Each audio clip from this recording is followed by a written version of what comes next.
I'm Carol Matriciana, author of the bestseller God's the New Age and producer of the documentary of the same title. Both trace the roots of the New Age movement and its basic practice of yoga consciousness to Hinduism, the religion of India, the land where I was born and raised for almost 20 years. Recently, I returned to India and had the opportunity to interview yogis who train their followers through various physical and mental exercises, and I questioned them about yoga's transformation. I also asked Indian experts if the practice of yoga consciousness could be separated from its Eastern spirituality and used as physical fitness only.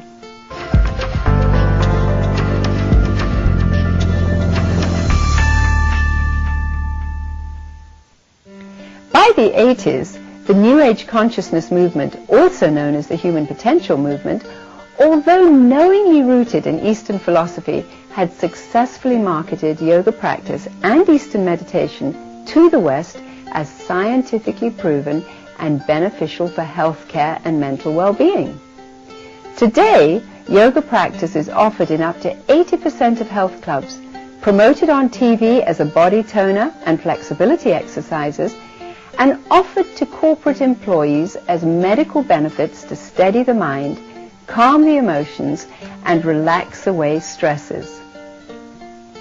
Once essentially recognized by the Church as part of the Hindu religion, today yoga is being practiced by Christians and promoted in many forms of exercise as Christian mind-body fitness and as a spiritual vehicle able to enhance a richer Christian walk. How did India's Eastern mysticism gain access into the West in so short a time and appear to totally change its very heart and message? For some answers, we need only go back to the 1960s, the birth of the hippie generation, the psychedelic drug culture of hallucinogenic drugs, and the heroes of an era, the Beatles. The Beatles, the biggest musical act of the 20th century, a phenomenon of the 1960s who influenced the 70s and changed the music industry, visual media, and social awareness forever.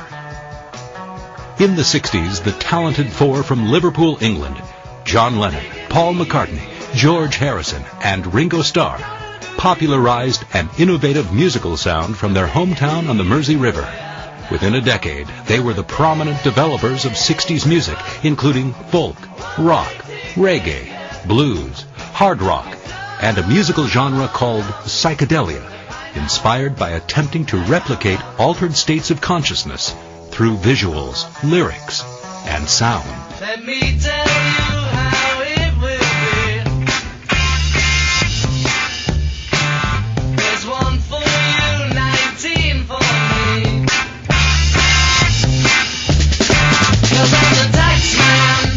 The Beatles were instrumental trendsetters in music, fashion, style, language, and concepts that mirrored the spirit of their times. They were of the generation involved in drug experimentation and a search for mystical experience. As the Beatles' drug use increased, they tapped into a fresh, new musical dexterity, reflecting their involvement in mind-altering chemicals. Millions of their fans mimicked their philosophical pursuit of peace and love, use of hallucinogenics, and followed them into their eventual embrace of Indian spirituality, Eastern mysticism, and yoga meditation. Paul McCartney admits that as the Beatles got more fame and money, and their drug use got harder, they began realizing their own personal spiritual hunger and started looking for answers to life. Because of George Harrison's interest in the sitar, a musical instrument from India, he became enthralled with Indian music, deeply entwined in its culture and religion, which drew the Beatles to the Hindu teachings of an Indian mystic and his message of yoga power. In 1967, the Beatles introduced Hinduism's yoga consciousness to their fans when they journeyed to Rishikesh, India, home of Maharishi Mahesh Yogi, founder of Transcendental Meditation, which soon became known to millions as TM.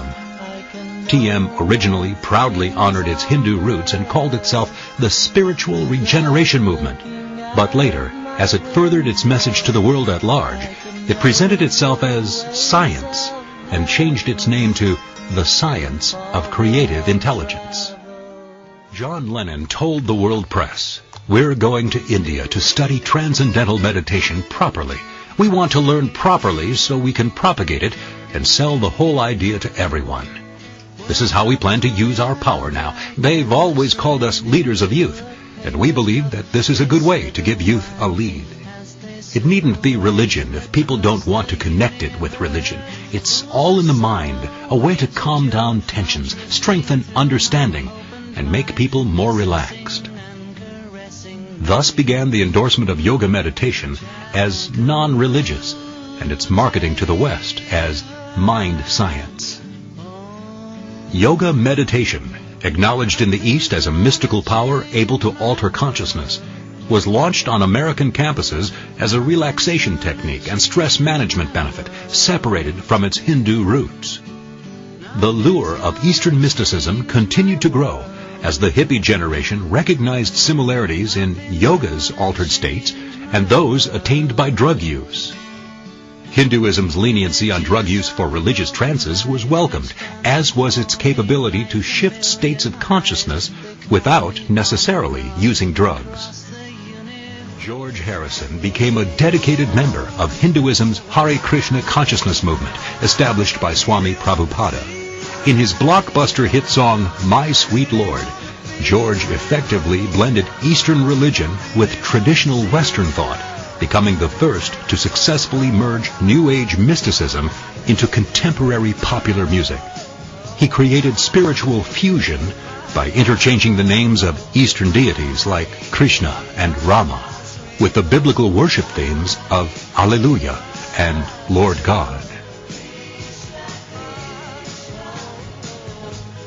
The Beatles' syncretism began a cultural revolution. Indian mystics, gurus, swamis, yogis, and bhagwans invaded the West, becoming familiar household names, as did their various types of yoga contemplation and Eastern meditation. Even religious Hindu disciplines like vegetarianism for higher spiritual purity and the teaching of reincarnation, that after death a person can return in another body, became positive spiritual options to customary Western thinking. John Lennon had successfully achieved his spiritual goals to broadcast India's Eastern beliefs to everyone. But when he publicly announced that the Beatles were bigger than Jesus, not even his justification to the world press helped. In reference to England, that we meant more to kids than Jesus did, or religion at that time. I wasn't knocking it or putting it down, I was just saying it as a fact.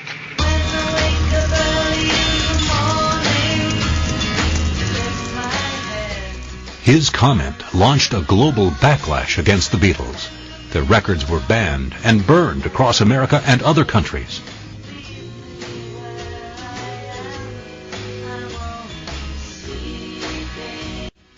But the 60s social and spiritual upheaval was already underway, with the Beatles playing an instrumental part in it. The Beatles' religious and political influence had far-reaching effects into the 70s and with generations to come.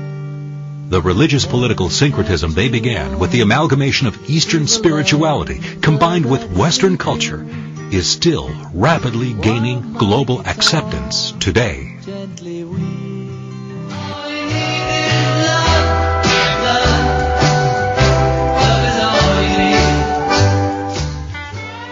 Vale Carrick, author of The Kiss of God, A Journey Toward Authentic Enlightenment, was part of California's Haight-Ashbury hippie culture. Like the Beatles, she experimented in psychedelic drugs.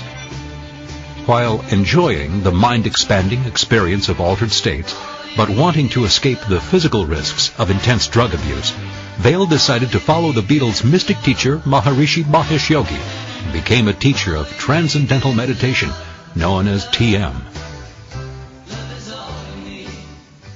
I was really fertile ground or really ripe or open for something like TM, and when it came to the Berkeley campus, well advertised with big posters and everywhere as a 5-year plan to bliss consciousness, I took the bait just like that.